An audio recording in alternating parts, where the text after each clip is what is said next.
आउनुहोस् नयाँ पुस्तालाई विभाजन होइन मानवता सिकाऊ, घृणा होइन सम्मान सिकाऊ, जात होइन क्षमता र चरित्रको मूल्य सिकाऊ। प्रिय अभिभावकज्यूहरू तथा समाजका अग्रज व्यक्तित्वज्यूहरू, नमस्कार। भर्खरै हुर्कँदै गरेको बालबालिकाको मन एकदमै सफा पानी जस्तै हुन्छ।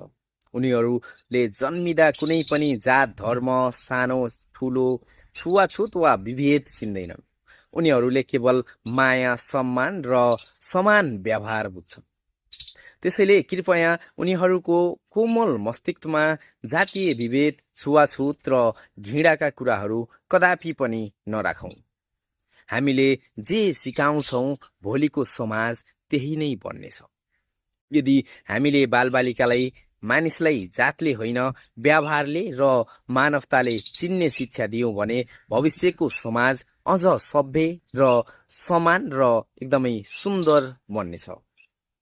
छुवाछुतले सम्बन्ध टाढा बनाउँछ, मानिस मानिसमा घृणा पैदा गर्छ, तर समानताले मन जोड्छ, एक आपसमा नजदिकी बढाउँछ।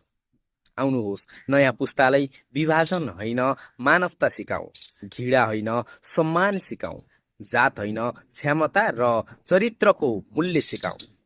किनकि बालबालिकाले आज जे सिक्दैछन् भोलि त्यही समाजको स्वरूप बन्नेछ। धन्यवाद सबैजनालाई।